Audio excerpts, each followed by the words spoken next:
একটি বছর পরে আবার ফিরে এলো মাঘে রমজান।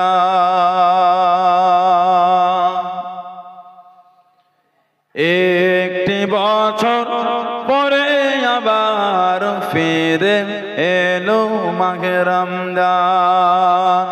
মুমিন হৃদয়ে পড়ল সালাম, মুমিন হৃদয়ে পড়ল সালাম, মুমিন হৃদয়ে পড়ল সালাম। উঠল জেগে নতুন প্রাণ। একটি বছর পরে আবার ফিরে এলো মাঘে রমজান। আল্লাহ তাআলা তোরে রোজা পালন করো হে মুসলমান। আল্লাহ তাআলা তোরে রোজা পালন করো হে মুসলমান। নিজের হাতে দেবেন তিনি সিয়াম সাধনার পুরস্কার। নিজের হাতে দেবেন তিনি সিয়াম সাধনার পুরস্কার। রমজানের রোজা পালন আল্লাহ তাআলার ফরমান। একটি বছর পরে আবার ফিরে এলো মাঘে রমজান। মুমিন হৃদয়ে পড়ল সালাম, মুমিন হৃদয়ে পড়ল সালাম, মুমিন হৃদয়ে পড়ল সালাম। উঠল জেগে নতুন প্রাণ। একটি বছর পরে আবার ফিরে এলো মাঘে রমজান। রমজানের মাসে পড়ব সত্য পথে করব জীবন। রমজানের মাসে পড়ব সত্য পথে করব জীবন। বিপদ আপদ আসবে না যে ঠিক মতো হয় যদি রোজা পালন। বিপদ আপদ আসবে না যে ঠিক মতো হয় যদি রোজা পালন। রমজান সে তো ডাল শুরু, হৃদয় ভরে গাও তার শান। একটি বছর পরে আবার ফিরে এলো মাঘে রমজান। মুমিন হৃদয়ে পড়ল সালাম, মুমিন হৃদয়ে পড়ল সালাম, মুমিন হৃদয়ে পড়ল সালাম। উঠল জেগে নতুন প্রাণ। একটি বছর পরে আবার ফিরে এলো মাঘে রমজান। আল্লাহুম্মা সাল্লি আলা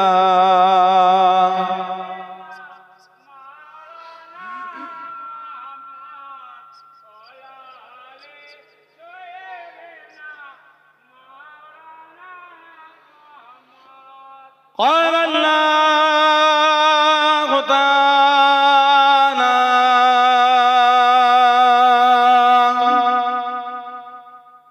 في كلام المزيد والفرقان الحميد.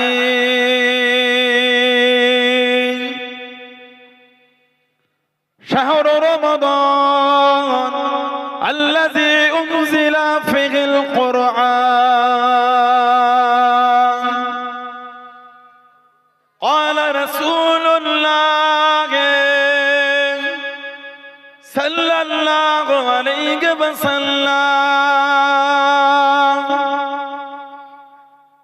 من صام رمضان إيمانا واحتسابا غفر له ما تقدم من ذنبه. प्यारे हाज़िरान मजलिस, আমার ইমানদার ভাইরা, নেককার আল্লাহওয়ালা গণেরা, যুবকেরা, মুরব্বিয়ান, বাপজানেরা, আল্লাহ পাকের রোজাদার বান্দা বান্দিরা, পর্দার আড়ালে অবস্থিত আমার মা ও বোনের, আজকের মাহফিলের সম্মানীয় অদ্য এলাকার মসজিদের সম্মানীয় ইমাম সাহেব সহ, অদ্য মক্তবে সম্মানীয় আসাতেজে কেরাম সহ সম্মানীয় উলামা হাজরাত গণেরা, খেদমাতে এসে হাজির হয়েছে আমি অধম গুনাহগার, নালায়েক খাকসার পাপী। আমার মনে হয় আজকের মাহফিলে যতগুলি মানুষ বসে আছেন সবচাইতে বড় গুনাহগার থাকতে হলে সেটা আমি আছি, আমি পাপী, আমি গুনাহগারকে আল্লাহ আপনাদের কাছে হাজির করিয়েছেন। দোয়া করেন আল্লাহ পাক যেন গুনাহগারের জবান থেকে কিছুক্ষণের জন্য হলেও আল্লাহ পাক কিছু বলার মতন তৌফিক ইনায়েত করেন। বলুন সকলে আল্লাহুম্মা আমিন। তার সাথে সাথে আল্লাহ পাক আপনাকে আমাকে আমাদের সকলকে শুনে এবং বলে আমল করা তৌফিক ইনায়েত করেন। বলুন সকলে আল্লাহুম্মা আমিন। আমার আল্লাহ পাক জাল্লে জালালুহু জাল্লে শানুহু, তানা দরবারে লাখ লাখ শুকর, কোটি কোটি শুকর যে আল্লাহ পাক আপনাকে আমাকে এতগুলি মানুষ, এতগুলি মুসলমানকে এই রমাদান শরীফ মোবারক, রমাদান করিম আল্লাহ এমন একটা সুন্দর মাহফিলে বসার জায়গা করে দিলেন। আর এরকম রহমতের একটা মাস, এটা হলো আরবি মাসের নবম মাস। আরবি মাসে নবম মাসের নাম হলো রমাদান, দশম মাসটার নাম হলো শাওয়াল, 11তম মাসের নাম হলো জিলকদ, আর 12তম মাসের নাম হলো জিলহজ্জা। তারপরে আবার আরবি মাসের প্রথম মাস মুহররমুল হারাম। দেখতে দেখতে এক বছর হয়ে গেল। মুহররম মাসে নজ করে গেল আপনাদের এখানে, আর 3 মাস পরেই ফের চলে গেল। এক বছর এর মধ্যে অতিক্রম হয়ে গেল, মনে হলো গত মাসে হজ করে গেলাম গ্রাম থেকে। আল্লাহ রাসূল বলে আখির জামানায় বছরটা মাসের মতন অতিক্রম হবে, হাদিস শরীফে এসেছে। আর মাস সপ্তাহের মতন অতিক্রম হয়ে যাবে, সপ্তাহ দিনের মতন অতিক্রম হবে, দিন ঘন্টার মতন অতিক্রম হবে। দেখেন সকাল হতে দেরি নাই, দুপুর হতে মুহূর্তের মধ্যে হয়ে গেল। আগে এখানে আমরা যখন ছোট ছিলাম, আমি আমার কথা বলছি, আমার বয়স যখন 8 বছর, 9 বছর, 10 বছর, সকাল উঠেছি, দুপুর যেন আর হয় না, এ কাজ ও কাজ করেই যাচ্ছি, দুপুর আর হচ্ছে। এখন আপনি দেখেন দুপুর হতে কোনো সময় লাগছে না, খালি সকালে উঠে এক কাপ চা খেয়ে বাইরে বার হয়েছে, মুহূর্তে জোহরের আজান পড়ে গেল। এটা হলো আখির জামানা। আল্লাহ রাসূল বলেছেন, আল্লাহ পাক এই আরবি মাসের নবম মাস রমাদানুল করিম, রমাদান শরীফ আল্লাহ বসিয়েছে। আল্লাহ পাক রব্বুল ইজ্জাত আলামিন কালামুল্লাহ শরীফে জিকির করেন শাহরু রমাদান আল্লাযী উনজিলা ফীহিল কুরআন। শাহরুন মানে হলো মাস, শাহরুন মানে হলো মাস।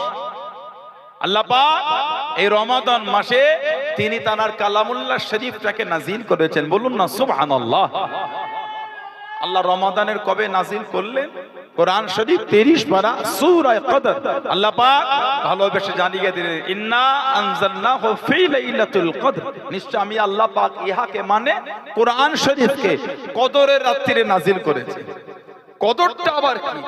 বুখারী শরীফের riwayat এসে আমাদের নবী বলে, মান কামা লাইলাতুল কদরি ঈমানান ওয়া ইহতিসাবান গুফিরা লাহু মা তাকাদ্দামা মিন যানবিহি। যে ব্যক্তি ঈমান হালাতে সওয়াবের আশায় কদরের রাতটা কিয়াম অবস্থায় অতিবাহিত করবেন, মানে কদরের রাত্রিরে নামাজ পড়ে কাটিয়ে দেবেন। কদর কটা? কদরের রাত হলো 5টা। আল্লাহ নবী বলেন সাল্লাল্লাহু আলাইহি ওয়াসাল্লাম, তোমরা 20 রমাদান থেকে বেজর রাতের তালাশ করো, কদরের তালাশ করো। তোমরা 20 রমাদান থেকে বেজর রাত কদর তালাশ করো, মানে 21-এর রাত, 23-এর রাত, 25-এর রাত, 27-এর রাত, 29-এর রাত, এই 5টা রাতই হলো কদরের রাত। হাদিস শরীফে এসেছে, যে ব্যক্তি কদরের রাতটা কিয়াম অবস্থায় নামাজে কাটাবে, আল্লাহ ওই বান্দা বান্দীদের বিগত জীবনের গুনাহগুলি আল্লাহ সব মাফ করে দেবেন। আল্লাহ রাব্বুল ইজ্জাত আলামিন বলেন, ইন্না আনজালনাহু ফি লাইলাতুল কদর। নিশ্চয় আমি আল্লাহ পাক ইহাকে মানে কোরআন শরীফকে কদরের রাত্রিতে নাজিল করেছি। ওমা আদরাকা মা লাইলাতুল কদর। হাবিব, আপনি কি কদরের রাত সম্পর্কে জানেন? আল্লাহ পাক তিনি ভালোবেসে বলে দিলেন, লাইলাতুল কদরি খায়রুম মিন আলফি শাহর। কদরের রাত আল্লাহ 1000 মাসের থেকে আল্লাহ সম্মানীয় করেছেন। বলুন না সুবহানাল্লাহ। এই রমাদানকে আল্লাহ এত ইজ্জত দিয়েছেন, রমাদানকে আল্লাহ এতটাই সম্মান দিয়েছেন। আল্লাহ পাক বলেছেন, ইয়া আইয়ুহাল্লাযীনা আমানু, হে ঈমানদার বিশ্বাসী বান্দা বান্দীরা, কুতিবা আলাইকুমুস সিয়াম, কুতিবা আলাইকুমুস সিয়াম, আমি আল্লাহ তোমাদের উপর রোজাটাকে ফরজ করে দিলাম। কামা, যেমন কুতিবা আলাল্লাযীনা মিন ক্বাবলিকুম, যেমন তোমাদের পূর্ববর্তীদের উপর রোজাকে ফরজ করা হয়েছিল। তার মানে আমাদের আগে আল্লাহ রোজার বিধান দিয়েছিলেন। কামা মানে যেমন, কুতিবা আলাল্লাযীনা মিন ক্বাবলিকুম, যেমন তোমাদের পূর্ববর্তীদের উপর রোজাকে ফরজ করা হয়েছিল। লাআল্লাকুম তাত্তাকুন, তাতে করে তোমরা তাকওয়াওয়ালা পরহেজগার মুত্তাকি হয়ে যাও। বলুন না সুবহানাল্লাহ। তাহলে আল্লাহ রোজা কেন দিলে? আমাদের করে মুত্তাকি বানাবার জন্য।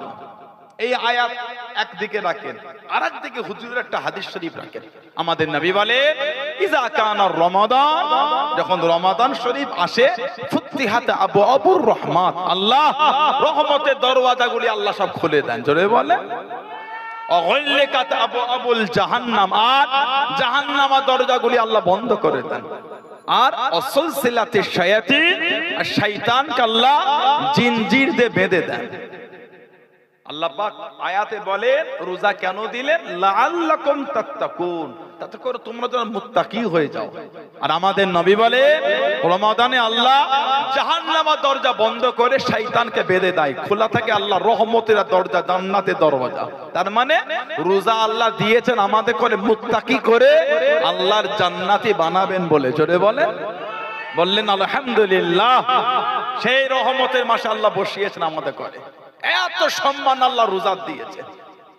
আল্লাহ পাক সিয়ামের এত ইজ্জত দিয়েছেন, এত গুরুত্ব আল্লাহ এই রহমতের মাসে দিয়েছে, রমাদান মাস। আল্লাহ নবী সাল্লাল্লাহু আলাইহি সাল্লাম হাদিস শরীফের মধ্যে এসেছে, মান সামা রমাদানা ঈমানান ওয়া ইহতিসাবান গুফিরা লাহু মা তাকাদ্দামা মিন যানবিহি, যে ব্যক্তি ঈমান হালাতে সওয়াবের আশায় রমাদান শরীফের রোজাগুলিকে রাখবেন, আল্লাহ ওই বান্দা বান্দীদের বিগত জীবনের গুনাহগুলি আল্লাহ সব মাফ করে দেবেন। বলুন সুবহানাল্লাহ। হাদিস শরীফে এসেছে, আমাদের নবী সাল্লাল্লাহু আলাইহি সাল্লাম বলেছেন, হাদিসে কুদসি মুসনাদে বাজ্জার এসেছে, আর মাজমাউজ জাওয়ায়েদ ইমাম হাইসামি হুজুরের কিতাবে এসেছে, ক্বালাল্লাহু তাআলা রব্বুল ইজ্জাত আলামিন বলে, আসসিয়ামু লি ওয়া আনা আজজি বিহি। আর একটা riwayat আছে আসসাওমু লি, আসসিয়ামু লি এটাও আছে, আসসাওমু লি এটাও আছে, মানে রোজা আমি আল্লাহ আমার জন্য। আর আল্লাহ বলছে ওয়া আনা আজজি বিহি, আর এই রোজাদারদের বদলা আমি আল্লাহ আমি নিজেই। জোরে বলে, তার মানে আমাদের বদলা আল্লাহ বলে স্বয়ং আমি আল্লাহ নিজে। বলুন আলহামদুলিল্লাহ।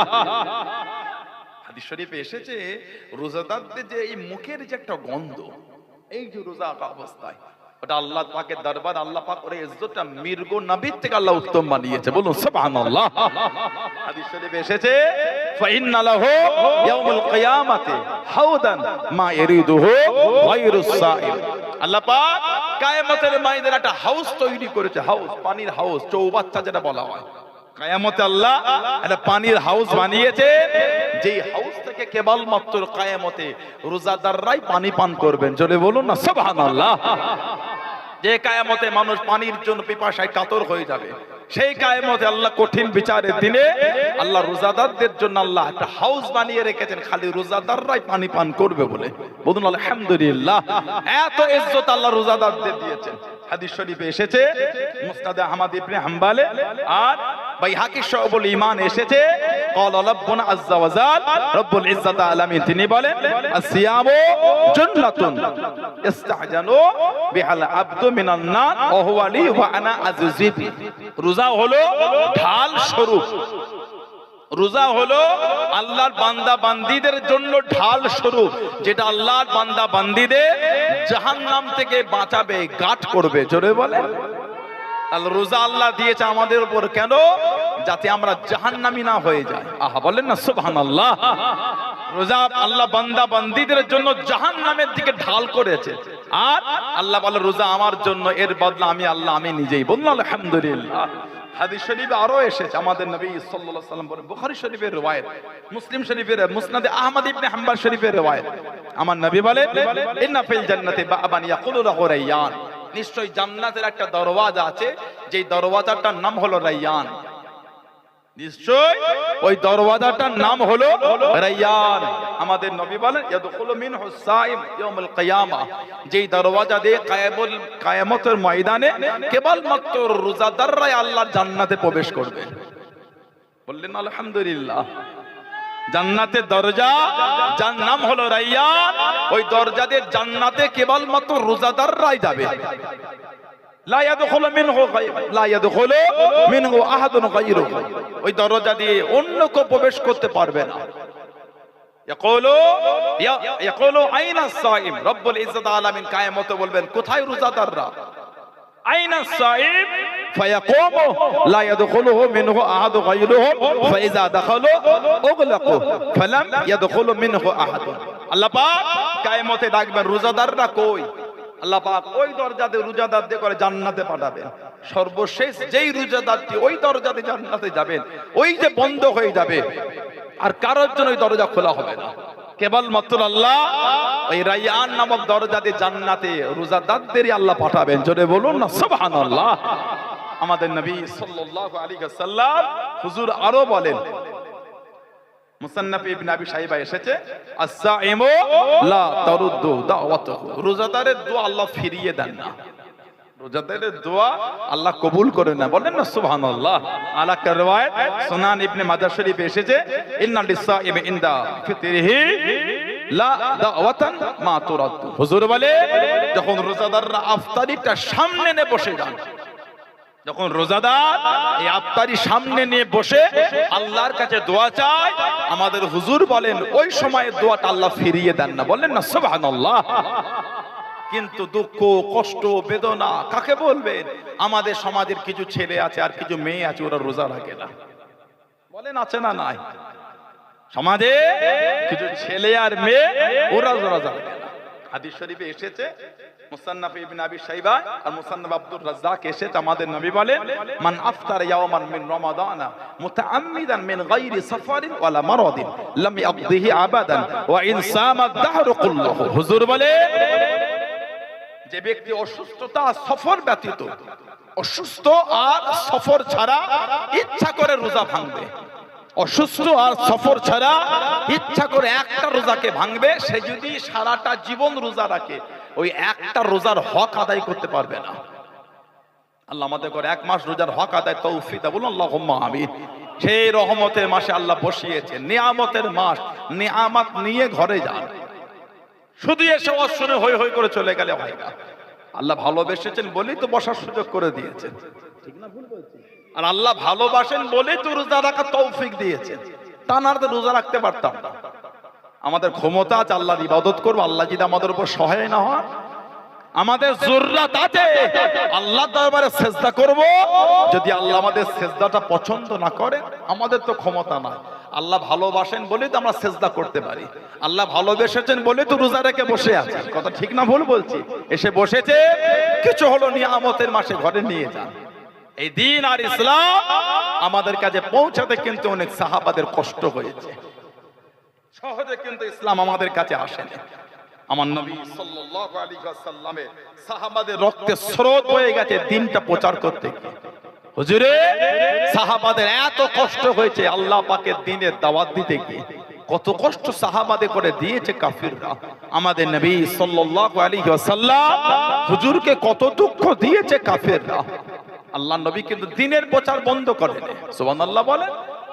হুজুর দ্বীনের প্রচার করেই যাচ্ছে। ইসলামের প্রথম যুদ্ধ হয়েছিল দ্বিতীয় হিজরি, যুদ্ধটার নাম ছিল বদর।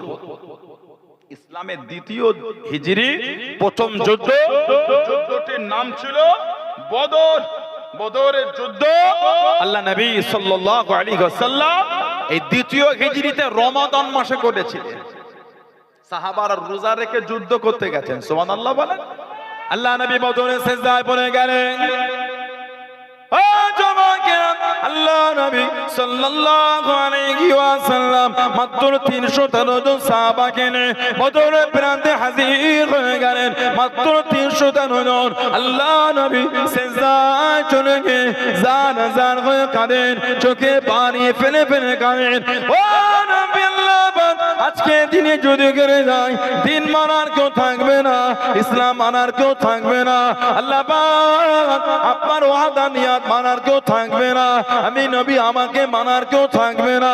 আল্লাহ নবী জাযান হয়ে কাঁদেন। হযরত আব্দুর রহমান ইবনে আওফ রাদিয়াল্লাহু তাআলা আনহু আল্লাহ নবী কাছে থেকে দাঁড়িয়ে গেলেন, ইয়া রাসূলুল্লাহ হাবিবাল্লাহ, আল্লাহ পাকের নবী হুজুর আপনি আর কাঁদবেন না, সেজদা থেকে মাথাটা উঠিয়ে নেন, সেজদা থেকে মাথাটা তুলে নেন। কে? আব্দুর রহমান ইবনে আওফ, যিনি হলেন সাহাবাদের মধ্যে সবথেকে ধনী, মাথা থেকে পা পর্যন্ত একটি জায়গাতে তীর তলোয়ারের আঘাত হয়ে গেল, রক্তখানা টপকে টপকে পড়েন, হুজুর সেজদা থেকে মাথা তুলে নেন। আমি আব্দুর রহমান ইবনে আওফ শরীরের মধ্যে এক ফোঁটা রক্ত থাকা পর্যন্ত এই জমিন আপনাকে একা রেখে যাব না। জনে বলুন সুবহানাল্লাহ। মাথা থেকে পা পর্যন্ত 31 জায়গা থেকে রক্ত ঝরছে। তখনও বলছেন হুজুর শরীরে যতক্ষণ এক ফোঁটা রক্ত থাকবে আপনার পাশে দাঁড়িয়ে যুদ্ধ করে যাব। রমাদান রোজা রেখে সাহাবারা সাহাবারা রমাদান মাসে যুদ্ধ করতে গিয়েছিলেন। যে বদরের জমিনে হুজুরের সাহাবী হযরত হাবিব বিন আসফ, হযরতে হাবিব বিন আসফ রাদিয়াল্লাহু তাআলা এই পিছন দিক থেকে শত্রুদের আঘাতে তলোয়ারে এই হাতটা পিছন দিকে কেটে ঝুলে গেছিল। ময়দান ছাড়ে না, তখনও ময়দানে দাঁড়িয়ে আছে। সুবহানাল্লাহ বলেন। এই গত 3 দিন আগে একটা ভিডিও দেখলাম, সম্ভবত ইউপিতে মরছে, তারাবি নামাজ পড়ছে, গেন টানছে ইউপিতে, সম্ভবত না মধ্যপ্রদেশ মরছে, মধ্যপ্রদেশ, ইউপি না মধ্যপ্রদেশে তারাবির নামাজ। আর কিছু ওই জঙ্গি বাহিনী সব গ্রাম ঘুরে ঘুরে মুসলমানদের বাড়িগুলো ভাঙচুর করছিল, বাড়ি লুট করলো, আগুন ধরালো।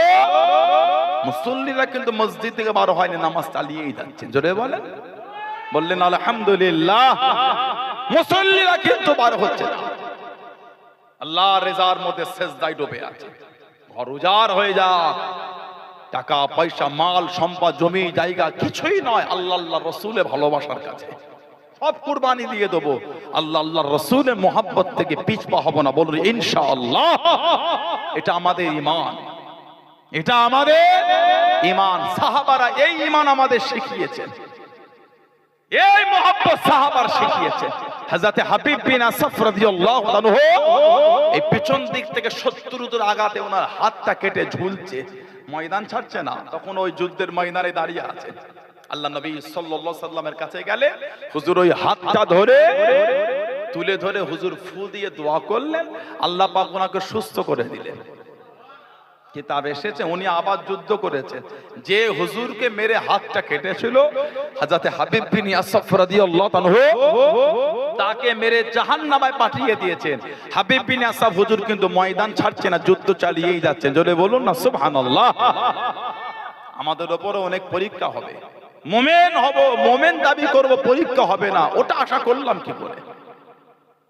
ইমানদার বলে দাবি করব, আর দুনিয়ার এই জাহেল আর জাহান্নামীদের পরীক্ষায় পড়ব না, তা তো হতে পারে না।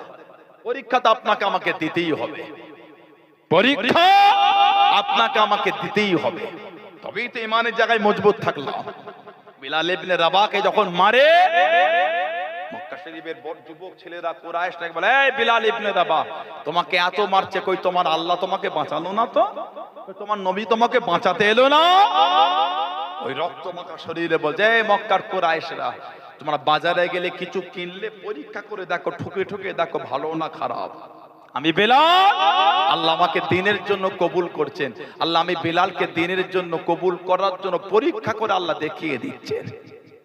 আমি বেলাল আল্লাহর উপরে খুশি। জোরে বলে, ইমানদার দাবি করো পরীক্ষা দিতে হবে না, তা আশা করলে হবে কি করে? কারোর পরীক্ষাটা হারাম খাওয়া থেকে কতটা বাঁচতে পেরে তার পরীক্ষা হবে। তুমি জানছো এটা হারাম, তারপরও খাবে কি খাবে না পরীক্ষা আল্লাহ তোমার সামনে দিয়ে দিয়েছে। যদি ওই হারাম থেকে বাঁচতে পারে, তাহলে যদি রাতটা শুকিয়ে কাটতে হয় শুকিয়ে কাটিয়ে দেবো। হারাম ইনশাআল্লাহ আমি খাবো না। জানবেন পরীক্ষায় আলহামদুলিল্লাহ পাশ হয়ে গেছে।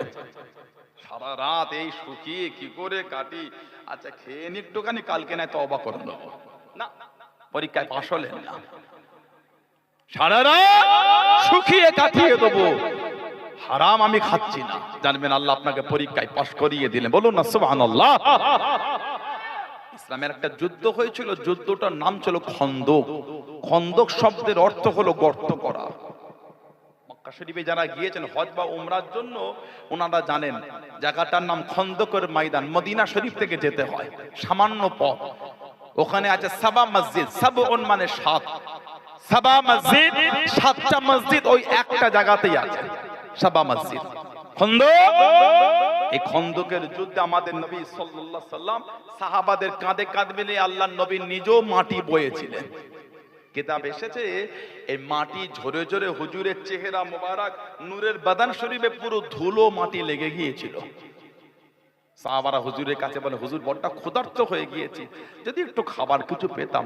হুজুর মনটা মরা করে চোখ ভরা পানি নিয়ে বলেন, খাবার কিছুই নাই।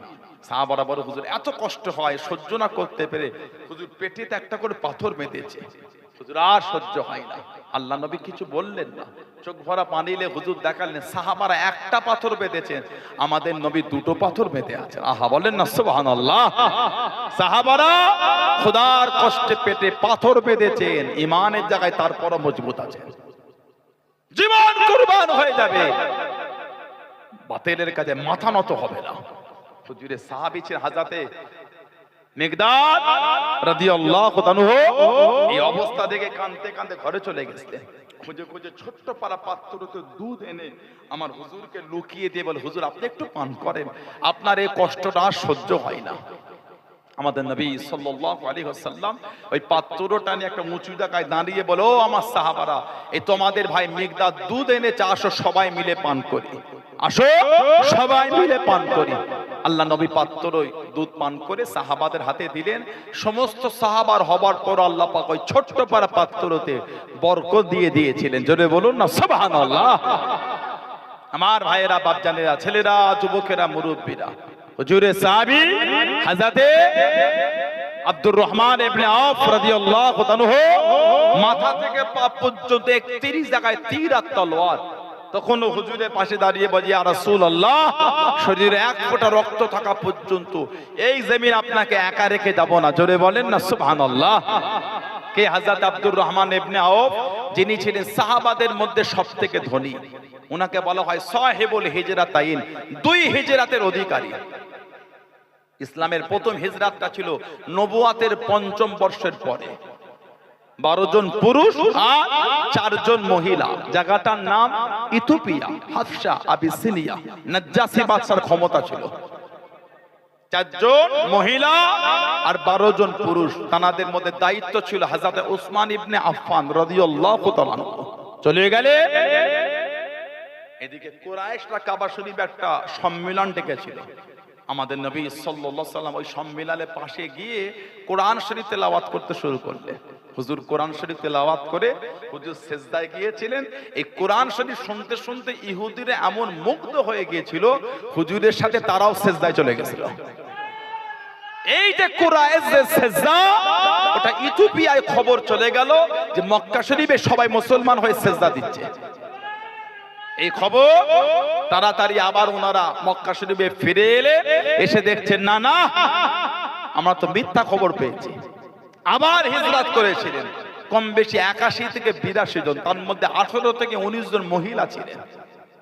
81 থেকে 82 জন, তাদের মধ্যে 18 থেকে 19 জন মহিলা। নাজ্জাসী বাদশা এই মুসলমানদের রেখেছে বলে কুরাইশ একটা মিটিং করেছিল। জায়গাটার নাম হলো দারুন নাদওয়া, কাবা শরীফের গায়ে দারুন নাদওয়া। মিটিং হলো যে ওদের যেমন হোক করে মক্কা শরীফে ফিরিয়ে আনতে হবে। কাদের? মুসলমানদের। দায়িত্ব কে? দায়িত্ব হলো হযরত আমর ইবনুল আস রাদিয়াল্লাহু তাআলা, যিনি 8ম হিজরিতে মুসলমান হয়েছিলেন। 3 জনের কাফেলা 8ম হিজরিতে মুসলমান হতে গেছে। 3 জন। 1 নম্বর হযরত খালিদ বিন ওয়ালিদ রাদিয়াল্লাহু তাআলা, জানার লাকাব ছিল সাইফুল্লাহ। জীবনে 150 বেশি যুদ্ধের সেনাপতির দায়িত্ব পালন করেছেন। একটা তো হারে আল্লাহ প্রত্যেকটা ওনাকে জয়ী করেছেন। বলুন না সুবহানাল্লাহ। যেই টুপিটা মাথায় দিয়ে যুদ্ধ করতেন, ওই টুপিতে হুজুরের নূরের বাদান শরীফের চুল মোবারক ওই টুপির মধ্যে জড়ানো ছিল। ওই টুপিটা মাথায় দিয়ে যুদ্ধ করতেন, একটা যুদ্ধে হারেন নাই, প্রত্যেকটা জয়ী হয়েছে। বলুন না সুবহানাল্লাহ। আল বিদায়া ওয়ান নিহায়ার মধ্যে পাওয়া যায়। ও জওয়াকেরা, আল্লামা হাফেজ ইবনে কাসির রাহমাতুল্লাহ আলাইহি আল বিদায়া ওয়ান নিহায়ার মধ্যে এনে দেন সাহাবাদের একটা কাফেলা আল্লাহ পাকের দ্বীনের প্রচার করতে করতে দরিয়া বাজলার কিনারা চলে গেলেন। টাইগ্রিস নদীর পাড়েতে দাঁড়িয়ে গেলেন। পার হবার কিছু নাই, নৌকা নাই, বোট নাই, কিছুই নাই। সাহাবারা ইতস্তত হয়ে গেলেন, ওদিকে পার হব কি বলে, ওদিকে পার হব কি করে।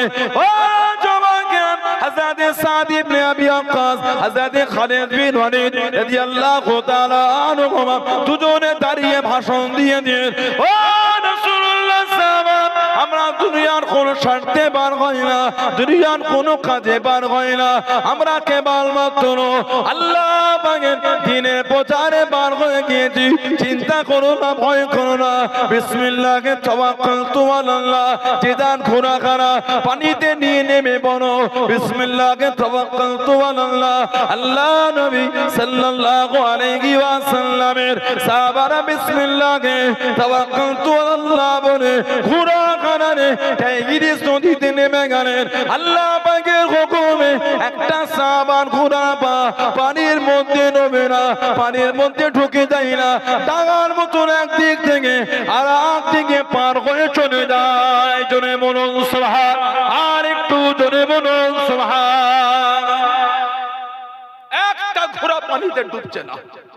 হযরত হাফেজ ইবনে কাসির রাহমাতুল্লাহ আলাইহি আল বিদায়া ওয়ান নিহায়ার মধ্যে এনেছে, প্রত্যেকটা সাহাবা ঘোড়ালে পানির উপর থেকে ডাঙার মতন জমিনের মতন একদিক থেকে আর একদিকে পার হয়ে যাচ্ছে।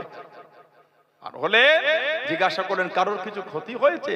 একজন সাহাবী খালি বলল আমার কাঠের ডিব্বা পানিতে পড়ে গিয়েছে, কাঠের কৌটা। সাহাবারা পানির ধারে গিয়ে বললেন, আল্লাহ পাক আপনি আমাদের করে হেফাজত করেছেন, আপনার হাবিবের খাতির আল্লাহ কাঠের ডিব্বাটা আমাদের মিলিয়ে দেন। আল্লাহ পাকের হুকুম, ওই পানি ভেসে ভেসে ভেসে ডিব্বাটা পারে এসে পৌঁছে গিয়েছিল। জোরে বলুন না সুবহানাল্লাহ। 2 নম্বর, এই 8ম হিজরিতে মুসলমান হলে হযরত উসমান ইবনে তালহা, হযরত উসমান ইবনে তালহা রাদিয়াল্লাহু তাআলা আনহু, জানার কাছে কাবা শরীফের চাবি থাকতো। উসমান ইবনে তালহা, ওনার কাছে কাবা শরীফের চাবি থাকতো। আল্লাহ নবী হিজরতের আগে দাঁড়িয়ে গেলেন। ও জওয়াকেরা, আল্লাহ নবী ডাক দিয়ে দেন, ও বাবা উসমান ইবনে তালহা, আমি নবী সাল্লাল্লাহু আলাইহি ওয়াসাল্লাম মনটা আমার কাঁদে, মনটা আমার চাই আল্লাহ পাকের কাবা শরীফের ভিতরে একবার যাব, চাবিটা একটু আমাকে দাও, চাবিটা একটু আমার হাতে দাও। উসমান ইবনে তালহা চাবি দিল না। আল্লাহ নবী জানিয়ে দেন, ও বাবা উসমান ইবনে তালহা, এমন একটা দিন আসবে, এমন একটা সময় আসবে, আল্লাহ রাব্বুল আলামিন কাবা শরীফের চাবিখানা আমি নবী আমার হাতে উঠিয়ে দেবেন। আমি নবী যাকে খুশি কাবা শরীফের চাবিটা দেবো, কেউ কিছু বলা থাকবে না, কেউ কিছু বলা থাকবে না। আল্লাহ নবী 8ম হিজরিতে বার হয়ে গেলেন। 10,000 সাহাবাকে নিয়ে মক্কা শরীফ ফতেহ করে নেন, ফতেহ মক্কা হয়ে গেল। আল্লাহ নবী উসমান ইবনে তালহার কাছ থেকে চাবিটা নিয়ে কাবা শরীফের ভিতরে চলে গিয়ে নোংরাগুলিকে বার করে দে। আল্লাহ নবী ভিতরে নামাজটা আদায় করে বাইরে দাঁড়িয়ে গেলেন। ও বাবা উসমান ইবনে তালহা, সেদিনের কথা কি মনে পড়ে? সেদিনের কথা কি স্মরণ হয়? আমি নবী জানিয়েছিলাম আল্লাহ রাব্বুল আলামিন কাবা শরীফের চাবিখানা আমি নবী আমার হাতে উঠিয়ে দেবেন। ও বাবা উসমান ইবনে তালহা, আমি রাসূলুল্লাহ যাকে খুশি চাবি দেবো, কেউ মানা করা থাকবে না। আমি নবী আল্লাহ পাকের কাবা শরীফের চাবিখানা তোমার হাতে উঠিয়ে দিলাম। জোরে বলুন সুবহান, আর একটু জোরে বলুন সুবহান। কেউ মানা করা থাকবে না। মনে পড়ে আল্লাহ আমাকে চাবি মিলিয়েছে, আমি নবী এই চাবিটা অন্য কাউকে নাই তোমাকেই দিলাম, আর কিয়ামত পর্যন্ত আল্লাহ পাক এই কাবা শরীফের চাবি তোমার খানদানের হাতে রেখে দেবে। উসমান ইবনে তালহা বলছে, হুজুর আমার হাতে চাবি দিচ্ছেন, আমার হাতে চাবি আসছেন, আমি যেন দেখছি আমার অন্তর আল্লাহ ইমানের নূর দিয়ে দিচ্ছে।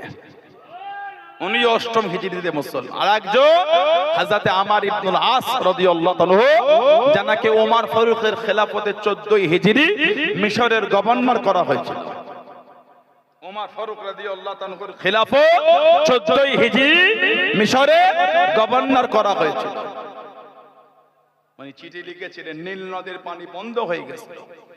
হুজুর, ইসলামের শাসন চালু হবার আগে এদের আকীদা ছিল এই নীল নদের পানি বন্ধ হলে একটা মেয়েকে কতল করে রক্ত এই নীল নদে ছিটাতো, এদের বিশ্বাস তারপরে পানি প্রবাহিত হবে। হুজুর এই চিঠির উত্তর দিলেন, বিসমিল্লাহির রহমানির রহিম, নীল নদের প্রতি আমি ওমরের তরফ থেকে চিঠি। এই নীল নদ, তুমি যদি আল্লাহর হুকুমে প্রবাহিত হও, তোমার পানি আমাদের দরকার। তুমি যদি নিজের ইচ্ছায় হও, তোমার পানির কোনো দরকার নাই। এই চিঠিটা লিখে হুজুর পাঠিয়ে দিলেন। এই চিঠি যখন নীল নদে রাখা হলো, আল্লাহর হুকুম, সেই যে প্রবাহিত হয়েছে পানি আজও চলছে, আর বন্ধ হয় না। জোরে বলে, আর একটু জোরে বলা গেল না।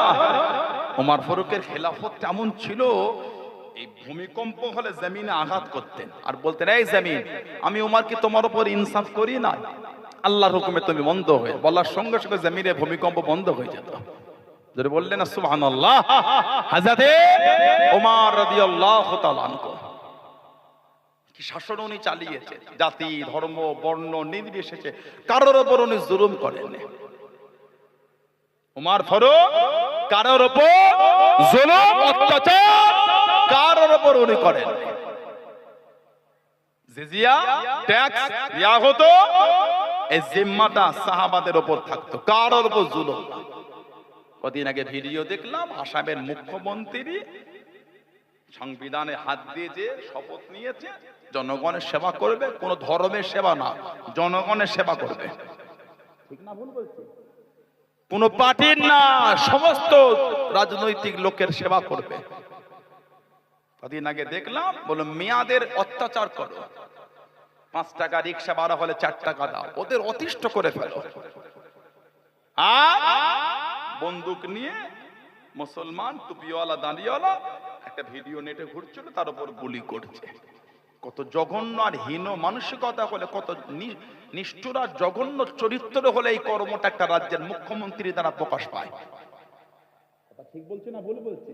আল্লাহ পাক জালিমদের হাতে আমাদের হেফাজত করে, বলুন আমিন। তবে জানবে, যতই অত্যাচার করো, যতই কৌশল করো, অমকরুল্লাহু খায়রুল মাকিরিন, উত্তম কৌশলকারী কিন্তু আমার আল্লাহ। জোরে বলে, আর কি জোরে বলা গেল না? এসআইআর করেও কলজে ভরেনি, আবার এসআইআর হবে বলছে। হাইকোর্টের জজ উকিল গুনুকে অনুমতি দিয়েছিল, আজকে পেপারে পড়ছিলাম, বলছে সময় নিয়েছে 80 দিন। তখন সুপ্রিম কোর্ট বলছে প্রয়োজন হলে ওই ঝাড়খণ্ড আর উড়িষ্যা থেকে অবসরপ্রাপ্ত জজ আর উকিলদের নিয়ে আসে এর আপনার এসআইআর কাজ করতে হবে। মাথা কাজ করছে না, কি করতে যাচ্ছে, কি করে হয়ে যাচ্ছে, কি চাই আর কি হয়। যতই এসআইআর করো আর যতই যাই করো, হেফাজতের মালিক হলেন আল্লাহ। জোরে বলে, আমার নবী সাল্লাল্লাহু আলাইহি সাল্লামের কাছে হুজুরের গর্দান মোবারকের কাছে তলোয়ার তুলেছে ইহুদি। মুহাম্মদ সাল্লাল্লাহু আলাইহি ওয়াসাল্লাম, কে বাঁচাবে তোমাকে?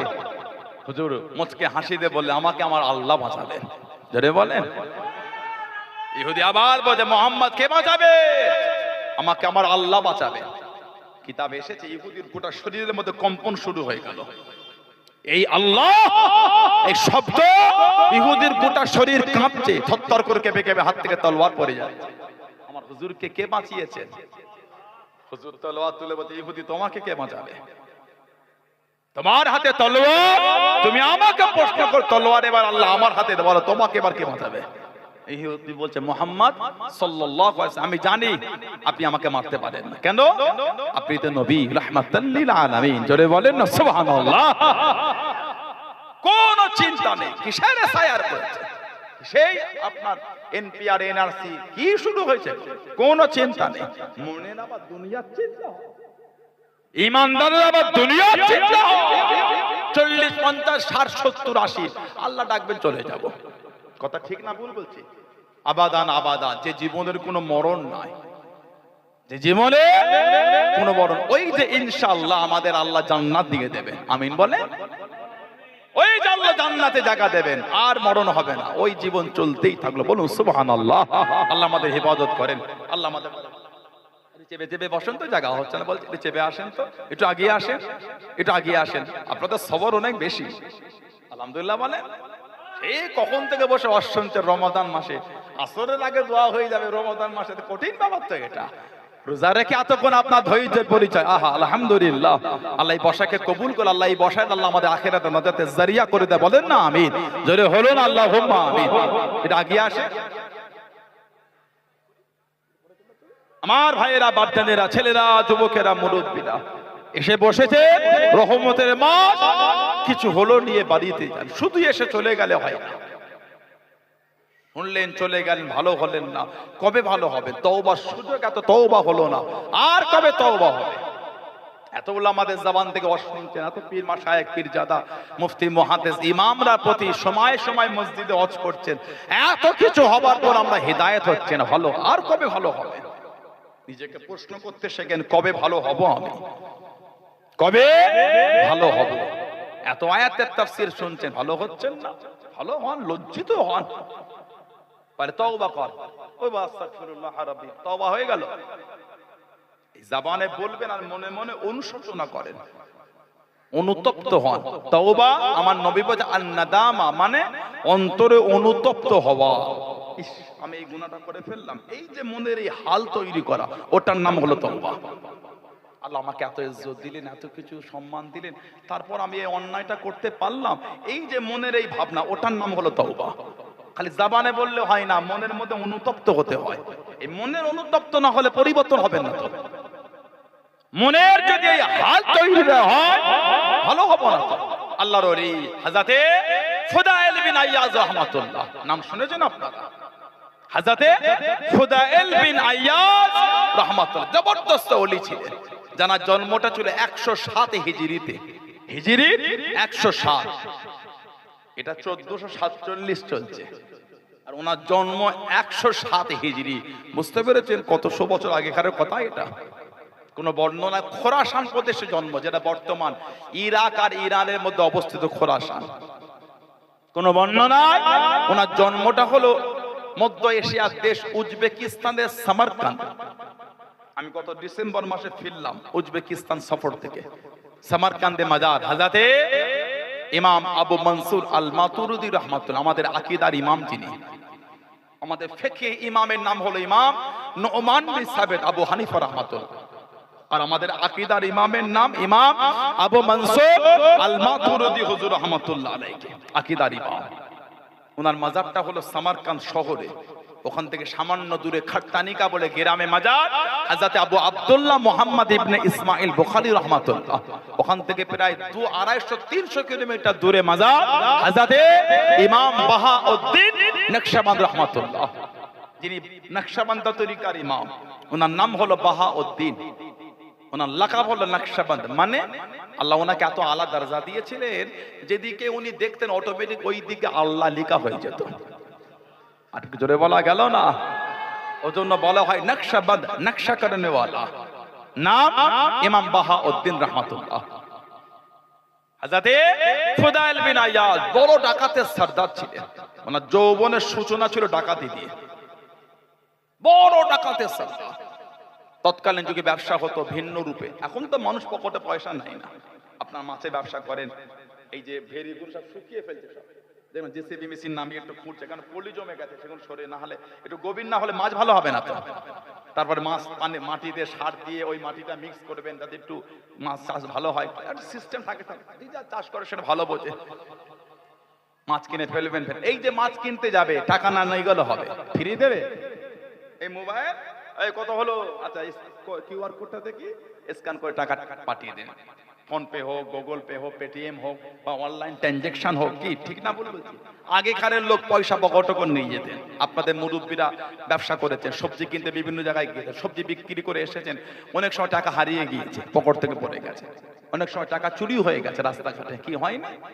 একটা জীবন অনেক কিছুতে সাজানো একটা জীবন হয়, দুঃখ কষ্ট সুখ শান্তি ব্যথা বেদনা ঝগড়া অশান্তি এই অনেক কিছুতে একটা জীবন সাজানো হয়। তৎকালীন যুগে মানুষ ঘোড়া নিয়ে উট নিয়ে গাধা নিয়ে খচ্চর নিয়ে ব্যবসায় বার হতো, সপ্তাহের পর সপ্তাহ গিয়ে ব্যবসা করতো। এই যেতে যেতে রাস্তায় কিছু কিছু তাবু করা থাকতো, তাবু ওতে একটু লোক রেস্ট নিত। যেমন আমাদের রাস্তায় প্রতীক্ষালয়গুলি আছে, কিছুক্ষণ একটু জিরিয়ে নিল প্রতীক্ষালয়, লোক সব ওই তাবুর মধ্যে জেরাতো আর হুজুর এই দল বল নিয়ে হামলা করে সব ছিনিয়ে নিত। হযরতে ফুদাইল বিন আয়াদ হুজুর আমার কাফেলা নিয়ে বার হয়ে গেলেন। ও জবাকে আল্লাহর আলী হুকুম করে দে তাবুর মধ্যে চলে গিয়ে নামাজ পড়া শুরু করে দেন। ডাকাতি শুরু হয়ে গেল।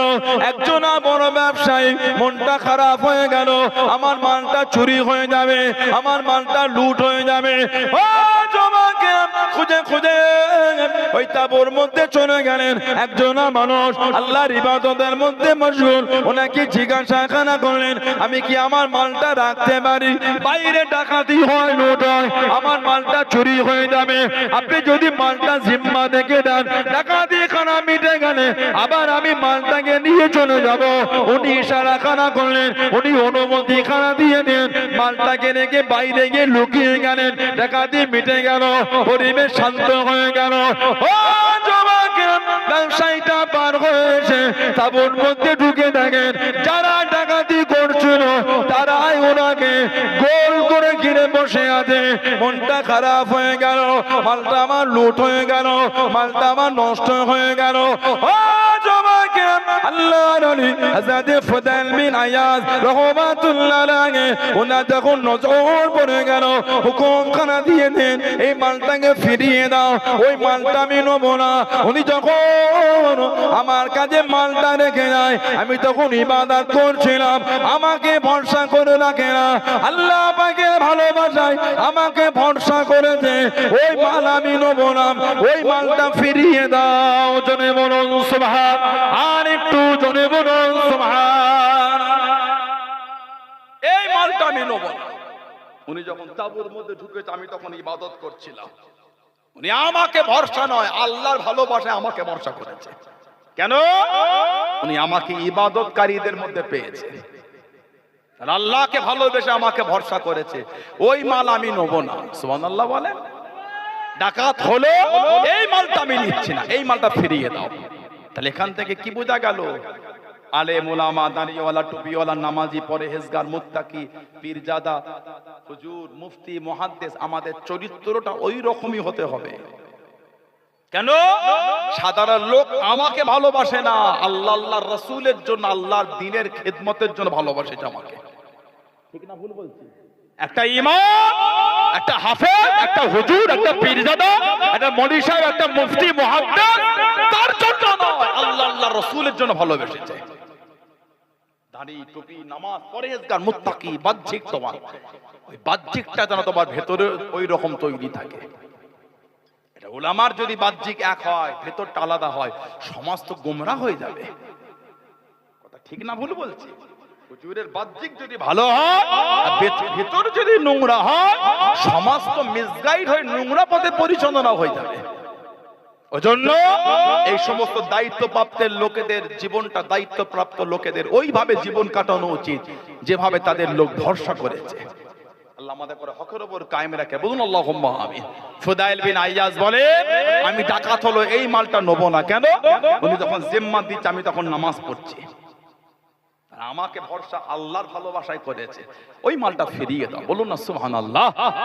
আল্লাহ মনের মধ্যে হেদায়েতের নূর দিয়ে দিলেন, আল্লাহ ওনার অন্তরে হেদায়েতের নূর দিয়ে দিলেন।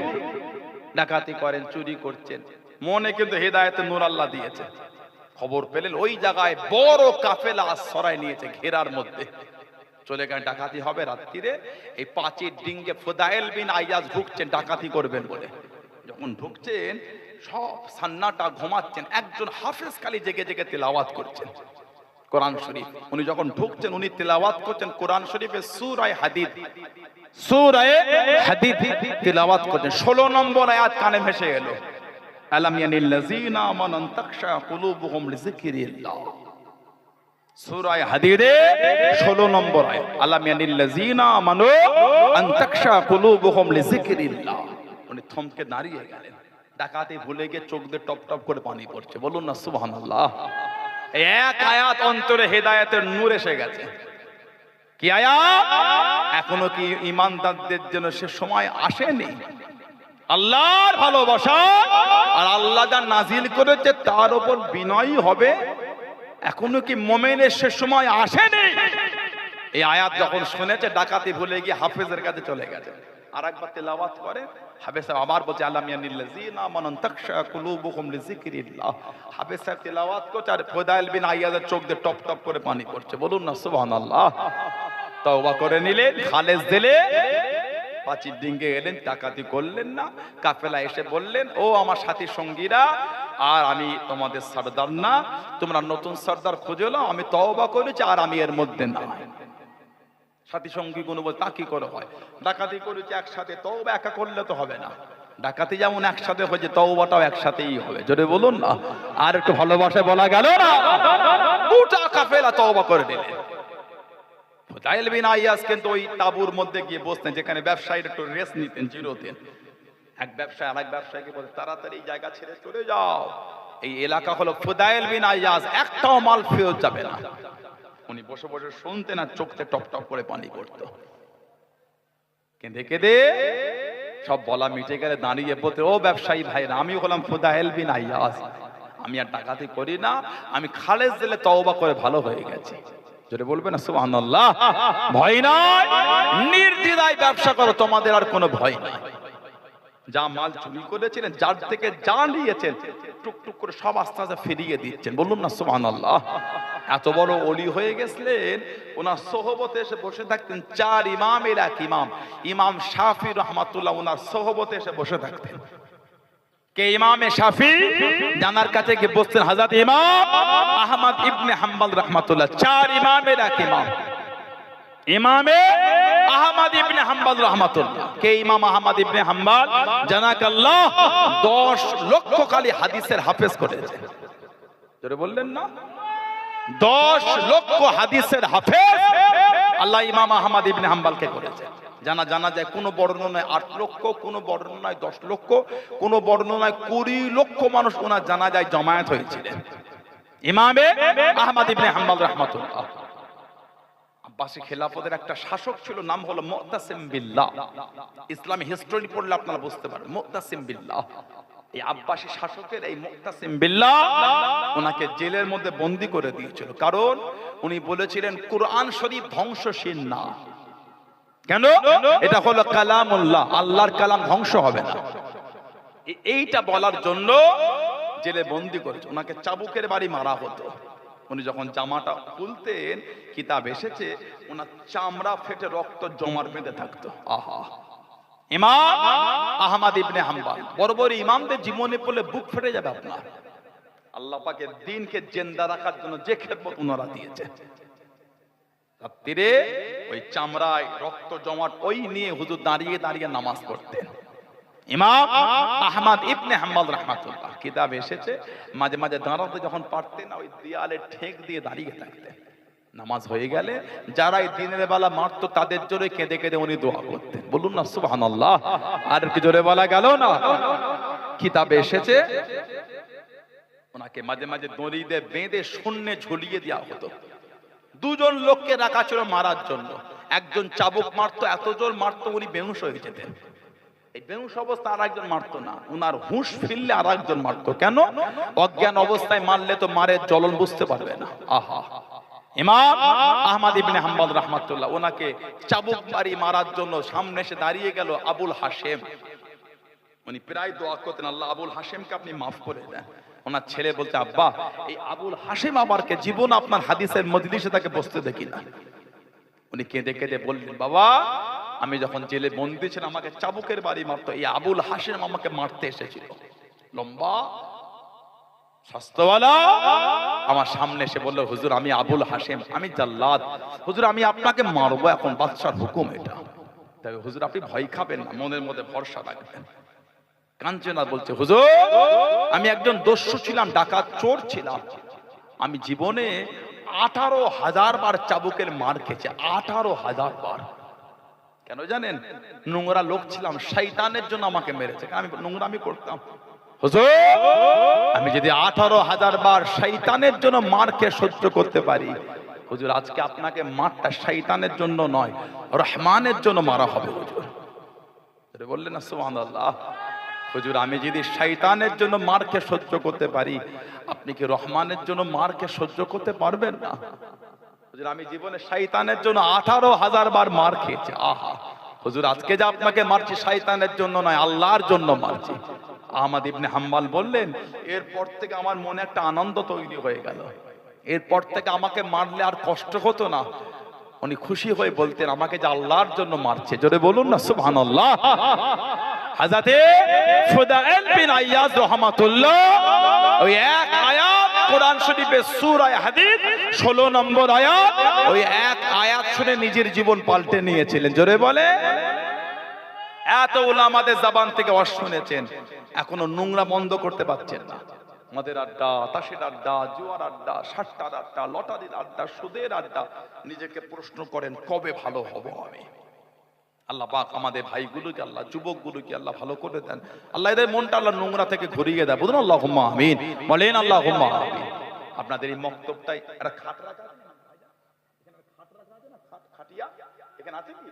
খাটিয়া একটু উকি মেরে দেখে আসেন, ওই খাটিয়াটাই ঝুল হয়ে আছে। ঝুল বোঝেন আপনারা? কেন হয়েছে বলেন তো? অনেকদিন ব্যবহার হয়নি। গিয়ে দেখে ওই খাটিয়ায় ঝুল হয়ে আছে। ও যুবক, ও আমার মায়ের, আমার বোনেরা, যুবতীরা, ওই খাটটা আজকের পর থেকে যার জন্য প্রথম বার হয়ে ঝুল পরিষ্কার করে সাদা কাফন পরিয়ে শোয়াবে, ওটা আপনিও হতে পারে, ওটা আমিও হতে পারি। ওটা আপনিও হতে পারে, ওটা আমিও হতে পারি। ও যুবক, ভয় হয় না? আজকের পর থেকে আমাদের 16 আনার কবরস্থানে যার কবরটা প্রথম খোঁড়া হবে, ওটা আপনি হতে পারে, ওটা আমিও হতে পারি।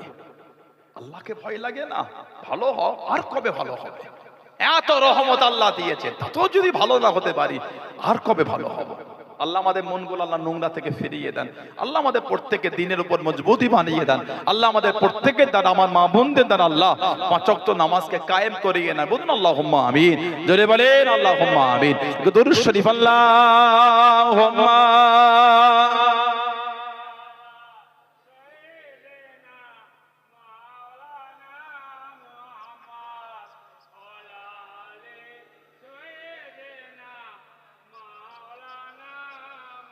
আল্লাহুম্মা সাল্লি আলা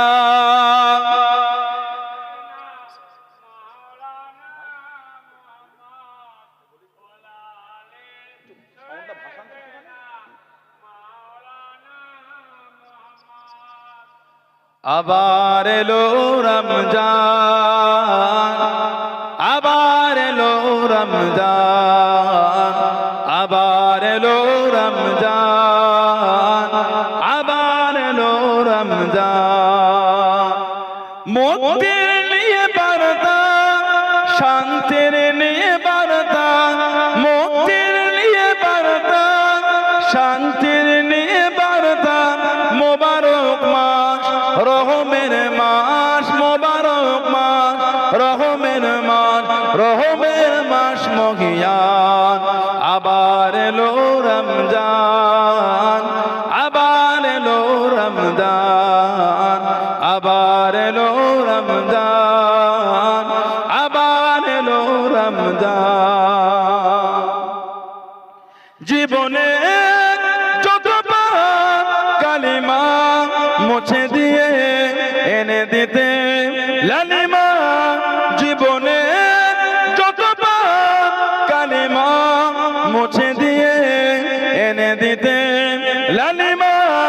মানুষের করে সেই সিয়ামের দান, মানুষের করে সেই সিয়ামের দান, সিয়ামের দান ফুরান। আবার এলো রমজান, আবার এলো রমজান, আবার এলো রমজান, আবার এলো রমজান। মানুষের সীমাহীন বেদনা অসহ জীবনের যাতনা মানুষের সীমাঙ্গে বেদনা অসহ জীবনের যাতনা বুঝিবার তরে সেই সিয়ামের দান বুঝিবার তরে সেই সিয়ামের দান ফুরান আবার এলো রমজান আবার এলো রমজান আবার এলো রমজান আবার এলো রমজান আল্লাহুম্মা সাল্লি আলা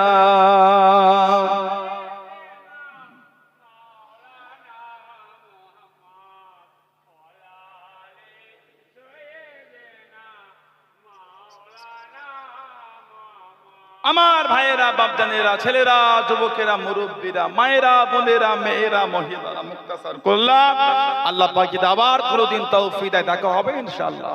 এই যে আমি আপনাদের কাছে আসলাম রমাদান মাসের খুশি তো আপনারা নাকি? আমার তো মনে হয় মুহররম মাসে দাওয়াতটা মানে লিখিয়েছে কতদিন গিয়েছিল সব ওটা মানে লেখানো আছে মনে হচ্ছে এটা কথারই মুহররম শরীফে। আল্লাহ যদি কবুল করে আবার 3-4 মাস পর আল্লাহ দেখা করালে হবে ইনশাআল্লাহ। আল্লাহ সকলের হায়াত দান বলুন আল্লাহুম্মা আমিন বলেন আল্লাহুম্মা আমিন। হায়াত পাওয়াটা একটা নিয়ামতের ব্যাপার কারণ যাতে বেশি বেশি করে আল্লাহর ইবাদত করতে পারে উঠতে বসতে সব সময় বলবেন সুবহানাল্লাহ সুবহানাল্লাহ সুবহানাল্লাহ কি লা হাওলা ওয়ালা কুওয়াতা ইল্লা বিল্লাহ। এই আমলটা অনেক বড় আমল লা হাওলা ওয়ালা কুওয়াতা ইল্লা বিল্লাহ। আল্লাহ সমস্ত মুসিবত থেকে আল্লাহ হেফাজত করবে বললেন না সুবহানাল্লাহ। কথা বললেন এই যে মাহফিলটা হচ্ছে খুশি তো আপনারা নাকি? আর 2 বছর হবে রমাদানে এই প্রথম বছর হলো তো রোজাতেই রাখবেন তো আপনারা আরো 2 বছর আল্লাহ চাইতে হবে আগামী বছর হবে তো ইনশাআল্লাহ বলেন আল্লাহুম্মা আমিন। সামান্য সময় বলবো এত গরিব ভাইয়েরা ছেলেরা যুবকেরা কার বাবা আছে মা নাই কার মা আছে বাপ নাই কার দুটোই নাই আজ তারা কবরের মধ্যে শুয়ে এতিমের মতন পড়ে পড়ে কাঁদতেছে কেবল একটু দোয়া কেবল একটু সওয়াব দ্বিতীয় আর কিছু না। কি কার ব্যবসায় বরকত নাই সংসারে বালা মুসিবত কাটে না রোগ বিমা সারে না সেই নিয়েতে আমাদের আগামী বছর মাহফিলের জন্য বলে এতগুলি ভাই বাপজিরা আছেন 2000 টাকা কে দিচ্ছেন হাত তোলেন। ধনী মানুষ এটি বেশি করে 5000 টাকা দেন আল্লাহ দিয়েছে নামটা দেখেন ধনী মানুষ এটি বেশি করে 5000 টাকা দেন আল্লাহ দিয়েছে না দিলে কি করে হবে? জনাব আব্দুল সত্তার সাহেব উনি 2000 টাকা দেবে বলছে বলুন আলহামদুলিল্লাহ জোরে বলেন না মারহাবা নারায়ে তাকবীর। আল্লাহ কবুল করে বলুন আল্লাহুম্মা আমিন। নাম বলে 2000 টাকা আর কে দিলেন হাতটা তোলেন আল্লাহ দিয়েছেন ভালোবাসায় মনটা বড় করে দেন সবাই মিলে দেন। এতগুলি ভাই বাপজিরা আছে কি ধনী মানুষ যদি বেশি করে 5000 টাকা দেন এতগুলি রোজাদাররা এসে বসে আপনাদের এখানে এতগুলি মানুষ এখানে এসে বসে যে রমাদান শরীফ মাসে সবাই একসাথে মিলেই তো দোয়া হবে সবাই মিলেই তো দোয়া হাতটা তোলে মনটা বড় করে বলে 2000 টাকা আর কে দিলেন। আর আমি বলবো আগামী বছর ওই ইফতারি আগে দোয়া হবে যাকেই করবেন বলে দেবেন এই এতগুলি মানুষ একটা ইফতারি হলে কত সুন্দর লাগতো দেখতে এটা কি নসিবের ব্যাপার এতগুলো লোক ইফতারি একসাথে করা এটা তো নসিবের ব্যাপার। তাহলে একজনকে জোহর থেকে আসতে দেবেন আর একজনকে ওই আপনার 1টা থেকে 3টে থেকে আপনার 1টা থেকে 3:30 3:30 থেকে মাঝখানে আসরের নামাজ হয় আবার জলসা শুরু হবে ততক্ষণ চলবে ইফতারির আগে দোয়া হয় সবাই একসাথে বসে ইফতারি করে দেখতে সুন্দর লাগবে আলহামদুলিল্লাহ। আর নিয়ামত ইফতারি নিয়ে দোয়া করা দোয়া কবুল বল আলহামদুলিল্লাহ। বলে 2000 টাকা আর কে দিলেন এতগুলি ভাই বাপজিদের মধ্যে 2000 টাকা দিবার কে আছে? মনটা বড় করে হাতটা তোলে ধনী মানুষ যদি বেশি করে 5000 টাকা দেন মা বাপের নামে মুরব্বীদের নামে এতগুলি ভাই বাপজিরা ছেলেরা আছেন বলেন 2000 টাকা আর কে দিচ্ছেন? আজহার ভাই আমার ওই আজহার ভাই কত 2500 টাকা দেবে বলছে বললেন না মারহাবা। এই ছেলেগুলো রোজা রেখে কাবু হয়ে গেল চোখ দিতে পারো না নারায়ে তাকবীর। এই তো মাশাআল্লাহ মাশাআল্লাহ আল্লাহ কবুল করে বলুন আল্লাহুম্মা আমিন। আর নাম বলে 2000 টাকা আর কে দিলে এতগুলো ভাইদের মধ্যে 2000 টাকা কে দেবে? ধনী মানুষ যদি বেশি করে 5000 টাকা দেন আল্লাহ দিয়েছে ভালোবেসে দেন। আমাদের বাড়ি মায়েরা আমার বোনেরা মেয়েরা আপনারা কিছু কিছু শরীক হন মুরব্বীদের নামে কি 500 দিলেন কি 1000 দিলেন কি 1500 কি 2000 দিলেন কি 1 বস্তা চাল দিলেন যার যেমন সমর্থন শরীক হন আমার মা বোনেরা দেন, হাত তোলে। আর 2000 টাকা কে দিলেন নামটা বলে। শাহাজি পাড়ার ছেলেরা, ভাইয়েরা, তরুণেরা, মুরব্বীরা, ব্যবসায়ীরা হাত তোলে। 2000 টাকা আর কে দেবে আগামী বছরের জন্য? নিজের মুরব্বীদের মুখের দিকে তাকিয়ে হাত তোলো। 2000 টাকা দিবার কে আছে? এতগুলি ভাই বাপজি যুবকদের মধ্যে 2000 টাকা কে দিল? মনটা বড় করে নামটা বলে, মনটা বড় করে হাতটা তোলেন। আল্লাহ দিয়েছে, ভালোবাসায় না দিলে হবে কি করে? শরীক হন। 2000 টাকা কে দিলেন? মনটা বড় করে বলেন। আল্লাহ দিয়েছে। কত পয়সা তো কত জায়গায় উড়িয়ে দিলেন, খরচা করলেন। এসব জায়গায় দিলে কমে না, এসব জায়গায় দিলে কমে না। ভালোবেসে হাতটা তোলে, যুবকেরা ভালোবেসে মনটা বড় করেন, বলেন 2000 টাকা আর কে দিলেন? আমার ওই মুরব্বী চাচা জানটার নাম কি? আমাদের জনাব আলহাজ আলাউদ্দিন সাহেব, হাজি সাহেব তো? আমাদের জনাব আলহাজ আলাউদ্দিন সাহেব আমার এই চাচা যান 2000 টাকা দেবেন। বাপজি বলেন না মারহাবা, জোরে বলেন আলহামদুলিল্লাহ। আল্লাহ পাক কবুল করেন, আল্লাহ দানকারীদের বাড়িতে রহমত বরকত নাজিল করে দেয়। বলুন আল্লাহুম্মা আমিন, জোরে বলেন আল্লাহুম্মা আমিন। আর নাম বলে 2000 টাকা আর কে দিলেন? এতগুলি ভাই বাপজিরা আছেন, আল্লাহ দিয়েছেন। বর্তমান 2000 টাকায় 20 লিটার গাড়ির পেট্রোলও হয় না। ভালোবেসে মনটা বড় করে বলে 2000 টাকা দিবার কে আছে? ছেলেরা, ভাইয়েরা, যুবকেরা, তরুণরা নাম বলে দেন, 2000 টাকা দেন। মনটা বড় করে হাত তোলে। ধনী মানুষের বেশি করে 5000 টাকা দেন। এসব জায়গা তো বলতে হয় না, তো শাহাজি পাড়ায় এত বলা লাগে না। ছেলেরা, ব্যবসায়ীরা বলে 2000 টাকা আর কে দিলেন? মুরব্বীদের মুখের দিকে তাকিয়ে, মা বাপের মুখের দিকে তাকিয়ে, দাদু দাদি, নানা নানি, বংশের মুরব্বীদের মুখের দিকে তাকিয়ে হাতটা তোলে, নামটা বলে, মনটা বড় করে নাম বলে। 2000 টাকা দিবার কে আছে? এতগুলি ভাই বাপজিরা আছেন, ছেলেরা আছেন, ব্যবসায়ীরা আছেন, বলে। আর 2000 টাকা আগামী বছরে কে দিচ্ছে? ধনী মানুষের বেশি করে 5000 টাকা দেন। ধনী মানুষের বেশি করে 5000 টাকা দেন। কালো বাবু উনি 1000 টাকা দেবে বলছে। বলুন আলহামদুলিল্লাহ, আল্লাহ কবুল করে। বলুন আল্লাহুম্মা আমিন। আল্লাহ মেহেরবানি করে দানকারীদের হালাল মালে হালাল কামায় হালাল রুজিতে বরকত দান। বলুন আল্লাহুম্মা আমিন।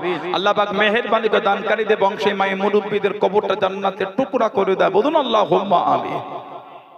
আর 2000 টাকা কে দিলেন? নাম বলে। আগামী বছরে 2000 টাকা আর কে দেবে? এতগুলি ভাই বাপজিরা, ছেলেরা আছেন, আল্লাহ দিয়েছে। ভালোবেসে মনটা বড় করে হাতটা তুলুন। ভালোবেসে মনটা বড় করে। কি নাম? ইমাম সাহেব ভাই, ওই পিছনে ওই বাচ্চাটা হাত তুলেছে, ওই বাচ্চাটার নাম কি? কত? 2000 টাকা। কি নাম বাচ্চা? একজন শুনে নামটা বলে।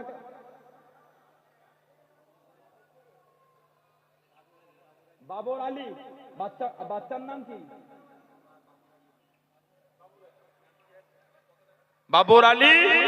2000 টাকা দেবেন। বলুন আলহামদুলিল্লাহ, জোরে বলেন মারহাবা।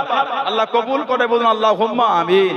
আল্লাহ পাক ওই বাচ্চার কিসমত বড় করে, আল্লাহ হেফাজত করে। বলুন আল্লাহুম্মা আমিন। আমাদের বাড়ি মায়েরা, আমার বোনেরা মাশাআল্লাহ অনেক টাকা দিয়ে পাঠিয়েছে। বলেন না মারহাবা। সম্মানিয়া মহিলাগণ বলুন জিন্দাবাদ। নারে তাকবীর।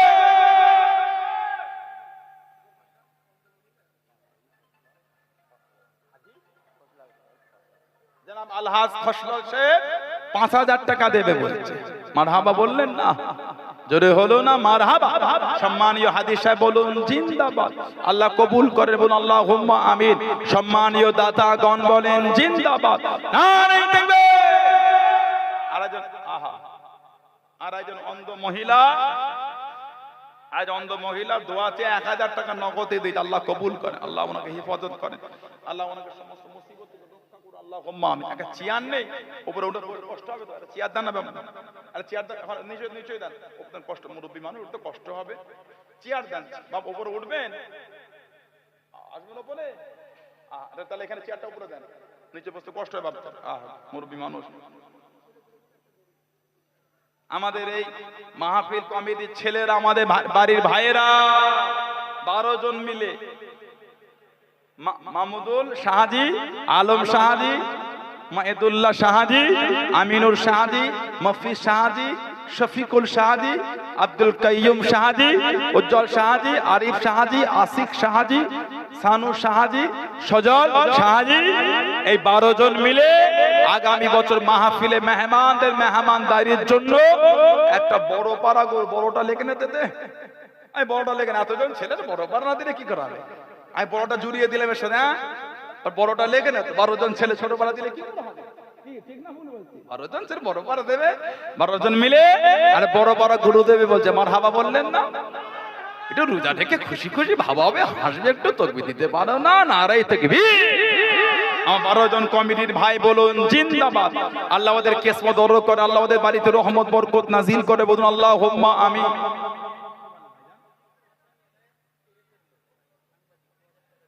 রফিকুল ভাই ওই পিছনে চশমা